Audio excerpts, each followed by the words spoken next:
Why are you staying up so late at night and how can you get more sleep?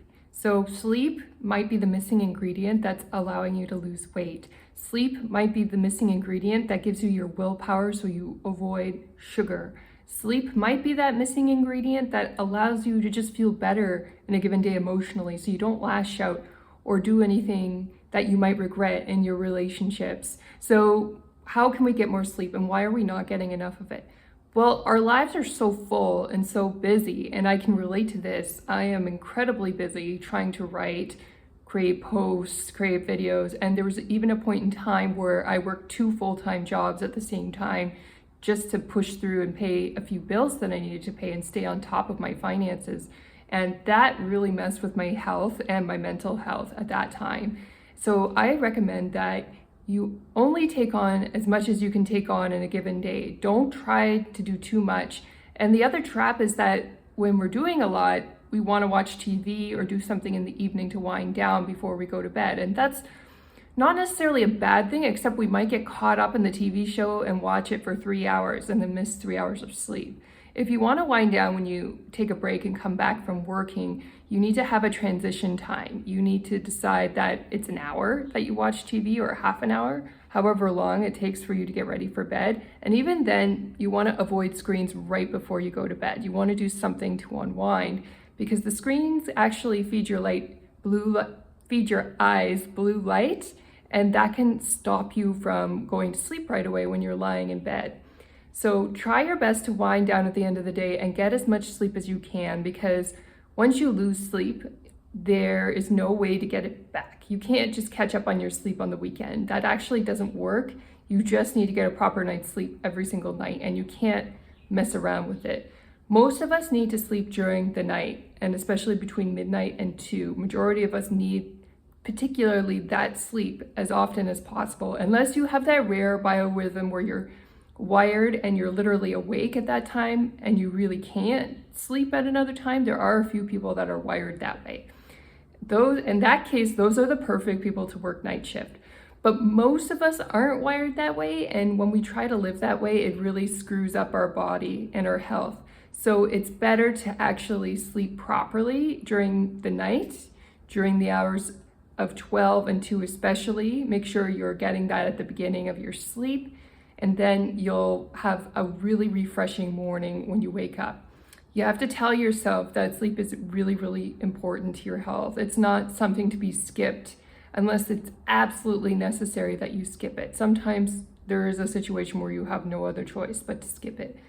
But if you have a choice and you're just using that time to relax in the evening, then you want to make sure that you're changing those habits so that you have time to relax at some other point or only for a shorter period of time so you get your sleep. Sleep should be something you look forward to. Even if you work really hard, working hard should allow you to really want to sleep and want to rest.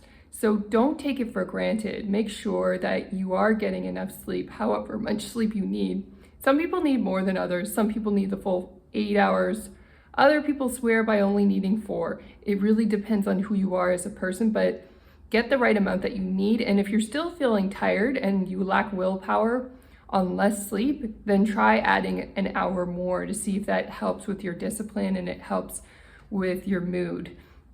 Because people underestimate the healing ability of sleep. And sometimes that's the thing that's missing. When you have your diet straight and you are exercising and you're still not losing weight, your body seems to retain the weight. It could be because your body needs more time to rest and recuperate from the exercise. And if you do that simple change, sometimes that's enough to get you to lose weight. So consider that, as you might want to consider adding that in. Now you might say, Leah, when I go to bed, I'm awake for a long time, or maybe I wake up at 3 a.m. and I'm halfway asleep. Well, there are a couple of things you can do about this. First of all, you can find sleep aids that work for you. Maybe you need earplugs because there's a noise waking you up. Or maybe you need to cover your eyes because the light's coming in early in the morning in the summertime. Maybe you need an ambient white noise machine to help you sleep. Those things can be helpful. Or what you could also do is go to sleep earlier. If you're pretty confident you're going to wake up at 3 a.m. and that's just your routine, sleep earlier and then get up at 3 and do something productive like write a book. Something quiet, not something too crazy. You may not want to wake up and exercise at 3 in the morning because people might hear that and you might disturb your neighbors.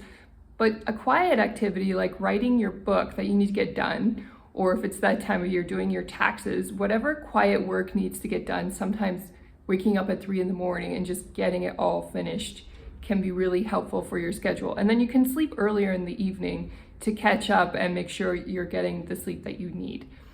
Whatever your routine is, you just gotta make sure you're adjusting it so that you're able to sleep well. And there are things before bed that you can drink. If you drink dairy, you can mix it with turmeric, for example, and turmeric has a lot of health benefits before you go to sleep. Or you can have an herbal tea, something with no caffeine. You wanna avoid caffeine after about 3 in the afternoon because that can mess up your sleep. Unless you're that person who can drink coffee in the evening like my dad does and he still sleeps just fine. I mean, some people are wired that way, but if you're struggling to go to sleep at night, I recommend cutting out the caffeine after 3 o'clock in the evening and seeing if that helps with your sleeping.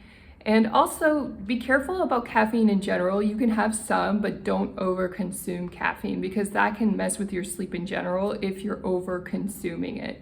So I like to cut off my coffee in the day at about 1.5 cups. If I know I'm going out to a coffee shop with somebody as a date or as a friend, I like to wait until that time of day to have my coffee and only drink tea in the morning so I'm not overloading myself with caffeine. And you also may want to consider getting your exercise in the morning. I exercise around 4 or 5 o'clock quite often too, and that's not bad. But I would say if you exercise too late in the evening, unless that's the only option to get your exercise in for the day and it's at the very last minute, I think it's better to actually get it done earlier in the day because your exercise can keep you awake at night and make it hard to sleep. I mean, sometimes I get lucky and sometimes my muscles are sore and I do sleep naturally, but it's a bit of a gamble. Sometimes the exercise actually gives you energy and it keeps you awake. So it depends on how you handle exercise. And that's why a lot of people recommend it in the morning. But I know a lot of good classes and group activities are in the evening too. So it really depends on your preference. You have to try testing out both ways and see what works better for your body and what works better for your discipline and your habits. Sometimes we have to work out with other people because they motivate us to show up, and if we do it by ourselves, it's too hard. I actually only know a very small amount of people who can work out by themselves at home consistently, and they have the discipline to do so. Most people that work out consistently do it in a group because you have that group energy supporting you, and it really helps with your discipline. And that helps with your sleep as well. When you exercise, your body will naturally relax and need to recoup and recover, and so that will aid. Your body will naturally recoup and recover, and that will your body will naturally need to recoup and recover, and that will also naturally aid your sleep.